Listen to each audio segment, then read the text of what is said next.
You know, over 70% of people think that work-life balance is crucial to their health.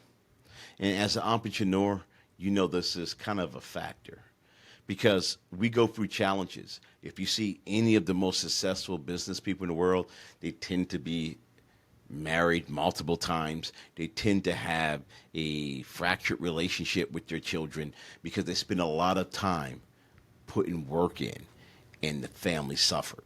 So how do you make sure that the balance is there and that it's perfect? Well, I got news for you. It's never going to be perfect.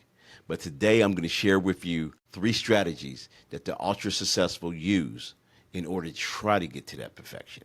I want you to tune in, I want you to pay attention, and I want you to listen to these tips so you can use them in your life to create harmony between your work life and your personal life. So the first strategy is really going to be at the root of when you go into business.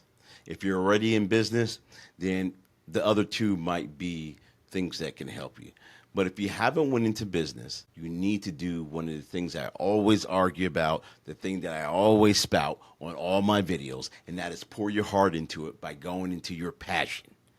Go into your passion. If you go into your passion, strategy number 1, which is integration, blending your personal life with your business life, will work perfectly. See, we look at balancing our personal life and our business life as 2 competing forces. But if your passion, the thing you love to do, the thing you do in your personal life is the same you do in your professional life, then there is no separation. There is no banging and battling against each other. It's all one. It's in complete harmony. So when you are working and you're grinding with your business, you're also doing what you love to do personally. So therefore, it doesn't feel like work. It doesn't feel like it's taken away from your personal life, and it creates a good harmonic situation for you. This is how the ultra successful people end up succeeding in business. Now, strategy number 2 is going to be the building block to strategy number 3. So you'll have to pay attention to strategy number 3 to see how it all blends together. Strategy number 2 is going to be about prioritizing. This means that you have to put priority on what you have to work on when it's time to work, and you have to put priority on your personal life when it's time to spend time personally. What do I mean? Let me give you an example. Let's say that you own your own company. You have to designate a time frame that you're going to run your company. It's going to be from 6 to 5, 8 to 5, 9 to 5, whatever it is. During that block of time, you have to prioritize everything that's business over anything else. If something personal comes up, you have to put it on your priority chart that is down here under anything that's business. And you have to dedicate yourself to that time block and doing nothing but what is priority for business first. I know this seems kind of weird. You're like, well, what if there's an emergency? What if it's this? Well, these are things that are outliers. But on a day-to-day basis, you have to focus on your priorities. Second, if you finish at 5 o'clock, that means from 5 o'clock until the next morning, 6, 7, 8, whenever your business starts, your priority is to your personal life, is to yourself, is to your family, is to what you need to get done in your personal life. That means if you got to pay your personal bills, if you have to tend to personal errands, you need to have that prioritized, and you do not put anything business-wise ahead of it, period. It belongs in its place.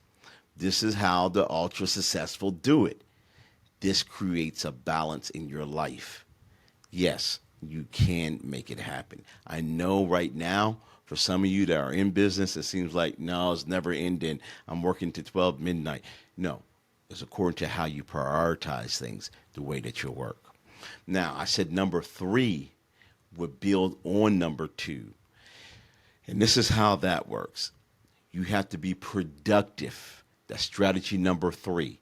If you're productive, then you can get the things you need to get done between 6 and 5 or whatever hours you have blocked in. And then that way you have the time personally. But if you're not productive, then you're not going to achieve what you need to achieve during your working hours. Now you're going to let that bleed over into your personal life. The way that you are more productive is that you can use technology, you can use new tools and strategies to be able to be productive. You can delegate responsibility to other people to get the job done. You can also make sure you're not on social media. You can make sure you're not answering frivolous emails. You can make sure that you're not going down rabbit trails. You can make sure that you're not getting lost in the midst of all the craziness and that you have a plan in place. That's how you are more productive in doing it in the time frame that you need.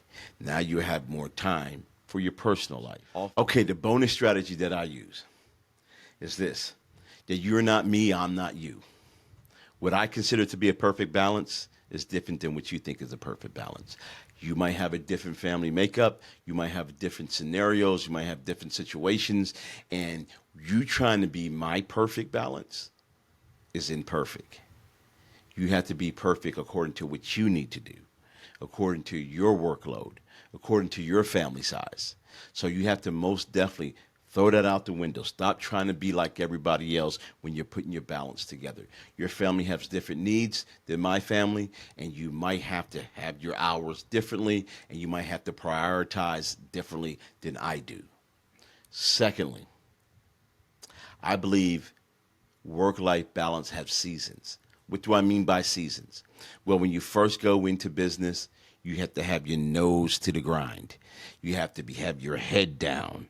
You're not looking up. It might be an 80-20 split. You might be spending 80% of your time trying to get that business up, and 20% is going to your personal life. That is season number one. Season number two, where you get more mature, it might be a 70-30 split because things are getting smoother. You got more employees. You got more strategies in play. You got more software. You got whatever it takes to be a little bit more productive, and you're maturing in your business. Then you might get to 50-50. And eventually you'll get to 60-40, and eventually you get to 100% of being personal because now you'll be retired, sold the company, whatever it may be. So I think seasons determine your work-life balance, not necessarily just the business you go into. So you need to consider all these when you're looking at your work-life balance. Now, if you want to know more about this kind of information, read this up here. These are 3 game-changing books that you can learn from that can help you figure out how you are as a business person and how to structure your work-life balance.